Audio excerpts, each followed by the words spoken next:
ਲਾਠੀਚਾਰਜ ਤੋਂ ਬਾਅਦ ਕਿਸਾਨਾਂ ਨੇ ਵੀ ਤਿੱਖਾ ਮੋਰਚਾ ਖੋਲ੍ਹ ਦਿੱਤਾ ਹੈ। ਰਾਕੇਸ਼ ਟਕੈਤ ਨੇ ਤਾਂ ਬੀਜੇਪੀ ਨੂੰ ਦੇਸ਼ ਦੀ ਸਭ ਤੋਂ ਖਤਰਨਾਕ ਪਾਰਟੀ ਦੱਸਿਆ ਹੈ। ਉਹਨਾਂ ਕਿਹਾ ਹੈ ਕਿ ਬੀਜੇਪੀ यूपी उत्तराखंड ਦੀਆਂ ਚੋਣਾਂ ਲਈ ਕੁਝ ਵੀ ਕਰਵਾ ਸਕਦੀ ਹੈ।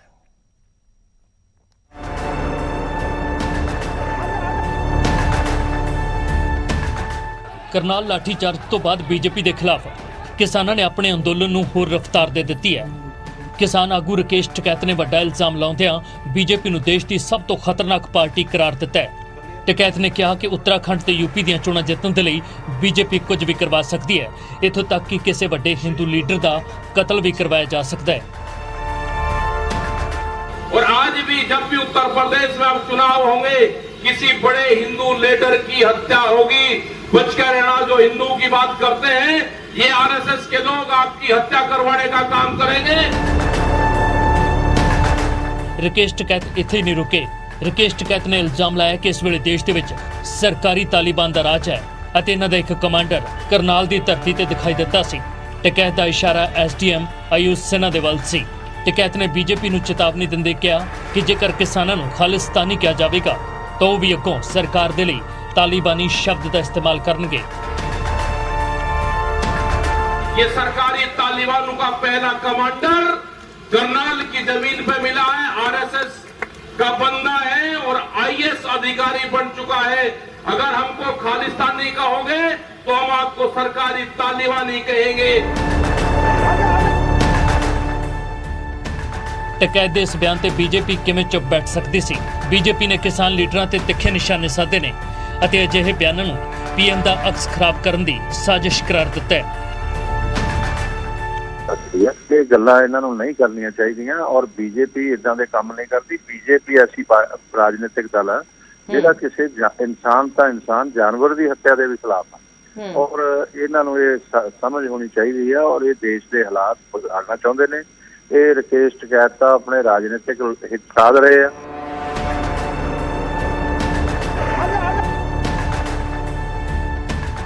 करनाल लाठीचार्ज तो बाद किसानों ते बीजेपी के विचाले नवा टकराव पैदा हो गया है अते हुण टकैत दे तिखे बोलां ने इस नूं होर भखा दिता है।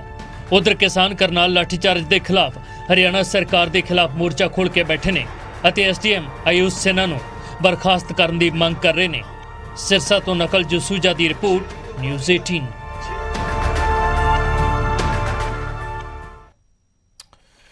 ਤਾਂ ਹਰੀਸ਼ ਰਾਵਤ ਦੇ ਪੰਜ ਪਿਆਰਿਆਂ ਵਾਲੇ ਬਿਆਨ ਦੀ ਵੀ ਚਾਰੇ ਪਾਸੇ ਸਖਤ ਨਿਖੇਧੀ ਹੋ ਰਹੀ ਹੈ। ਹਰੀਸ਼ ਰਾਵਤ ਨੇ ਵਿਵਾਦ ਭਖਦਾ ਦੇਖ ਕੇ ਮੁਆਫੀ ਤਾਂ ਮੰਗ ਲਈ ਪਰ ਵਿਰੋਧੀਆਂ ਦੇ रुख हाले भी हमलावर ने लेकर के भी कुछ कमेटियां आदि बन रही है।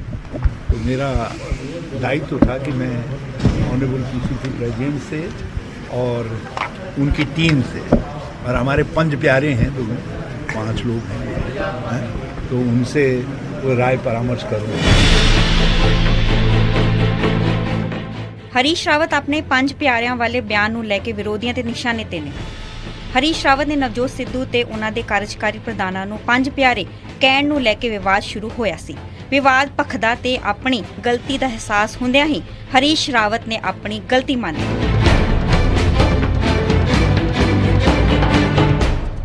ਉਹਨਾਂ ਨੇ ਆਪਣੀ ਗਲਤੀ ਤਾਂ ਮੰਨੀ ਪਰ ਨਾਲ ਹੀ ਉਹਨਾਂ ਨੇ ਵਿਰੋਧੀ ਪਾਰਟੀ ਤੇ ਵੀ ਸਵਾਲ ਚੁੱਕੇ ਨੇ। ਉਹਨਾਂ ਕਿਹਾ ਕਿ ਬੇਅਦਬੀ ਤੇ ਗੋਲੀकांड ਦੇ ਦੋਸ਼ੀ ਕਾਂਗਰਸ ਤੇ ਸਵਾਲ ਚੁੱਕੇ ਨੇ।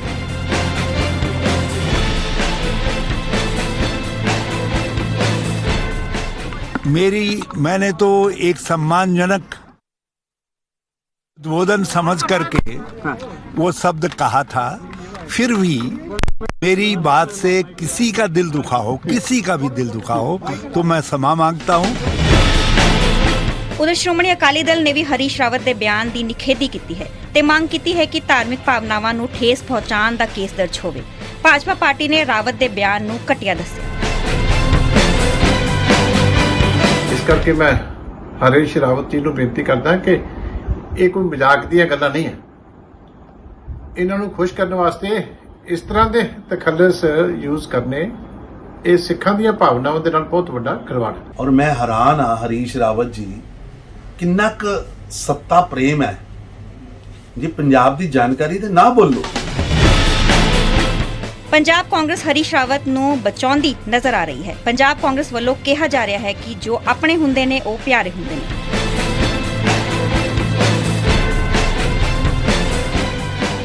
हरीश रावत जी हमेशा ही सब धर्मों का सत्कार करते हैं। अगर किसी को ऐसा बुरा लगा है तो मुझे लगता है कि हरीश रावत जी आगे से ध्यान रखेंगे। ਬੇਸ਼ੱਕ ਹਰੀਸ਼ ਰਾਵਤ ਨੇ ਆਪਣੇ ਬਿਆਨ ਦੀ ਮਾਫੀ ਤਾਂ ਮੰਗ ਲਈ ਹੈ, ਪਰ ਸਿਆਸਤਦਾਨਾਂ ਨੂੰ ਅਜਿਹੇ ਬਿਆਨਾਂ ਤੋਂ ਗੁਰੇਜ਼ ਕਰਨਾ ਚਾਹੀਦਾ ਹੈ ਜਿਨ੍ਹਾਂ ਤੇ ਵਿਵਾਦ ਪੈਦਾ ਹੋ ਜਾਵੇ। ਪੰਕਜ ਕਪਾਹੀ ਨਾਲ ਨਪਿੰਦਰ ਬਰਾੜ ਦੀ ਰਿਪੋਰਟ ਨਿਊਜ਼ 18।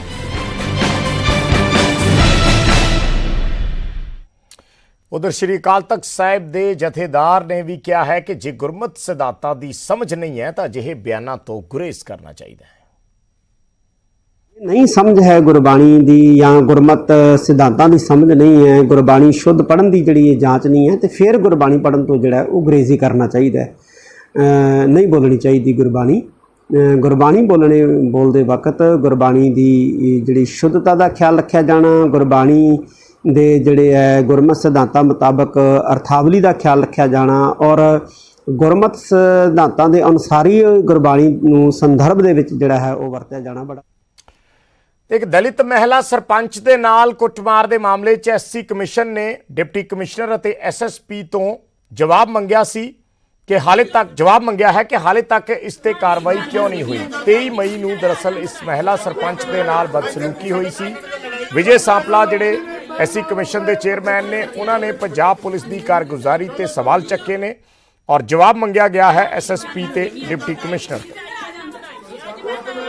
ਉਹਨਾਂ ਨੇ ਸਾਨੂੰ ਸਾਡੇ ਕਮਿਸ਼ਨ ਦੇ ਵਿੱਚ ਇੱਕ ਰਿਟਨ ਕੰਪਲੇਂਟ ਦਿੱਤੀ ਹੈ ਔਰ ਜਿਹਦੇ 'ਚ ਉਹਨੇ ਦੱਸਿਆ ਕਿ ਜਦੋਂ ਉਹ ਵਿਕਾਸ ਦੇ ਕੰਮ ਕਰ ਰਿਹਾ ਸੀ ਤੇ ਕੁਝ ਰਸੂਖਦਾਰ ਜਿਹੜੇ ਕਿ ਉਸ ਨੂੰ ਉਹਦੇ ਕੰਮ 'ਚ ਰੁਕਾਵਟ ਵੀ ਬਣਦੇ ਸੀ ਔਰ ਉਹਨਾਂ ਨਾਲ ਗਾਲੀ ਗਲੋਚ ਵੀ ਹੋਇਆ, ਕੱਪੜੇ ਵੀ ਫਾੜੇ ਔਰ ਉਹਦੇ ਨਾਲ ਜਾਤੀ ਸੂਚਕ ਸ਼ਬਦ ਵੀ ਕਹਿ ਗਏ ਔਰ ਉਹਦਾ ਅਸੀਂ ਸੰਗਿਆਨ ਲੈਂਦੇ ਹੋਏ ਉਹਦਾ ਅਸੀਂ ਨੋਟਿਸ ਜਿਹੜਾ ਆ ਅਸੀਂ ਜਾਰੀ ਕੀਤਾ ਹੈ। ਉਹ ਡੀਸੀ ਜਿਹੜਾ ਪਟਿਆਲਾ ਔਰ ਐਸਐਸਪੀ ਪਟਿਆਲਾ ਨੂੰ ਅਸੀਂ ਉਹਦੀ ਰਿਪੋਰਟ। ਮੈਂ ਸੁਖਪਾਲ ਕੌਰ ਮੌਜੂਦਾ ਦਲਿਤ ਸਰਪੰਚ ਸੰਤ ਨਗਰ ਮੌਲਵੀ ਵਾਲਾ ਪਿੰਡ ਦੇ ਵਿਕਾਸ ਦੇ ਕੰਮ ਕਰਵਾ ਰਹੀ ਸੀ। ਕੁਝ ਸ਼ਰਾਰਤੀ ਅਨਸਰਾਂ ਨੇ ਪੰਚਾਇਤ ਦੇ ਕੰਮ ਵਿੱਚ ਵਿਘਨ ਪਾ ਕੇ ਮੇਰੀ ਤੇ ਮੇਰੇ ਪਰਿਵਾਰ ਦੀ ਗਲੀ ਵਿੱਚ ਘੇਰ ਕੇ ਕੁੱਟਮਾਰ ਕੀਤੀ। ਤੇ ਇਸ ਬੁਲੇਟਿਨ 'ਚ ਫਿਲਹਾਲ ਇੰਨਾ ਹੀ। ਮੈਨੂੰ ਦਿਓ ਇਜਾਜ਼ਤ। ਧੰਨਵਾਦ।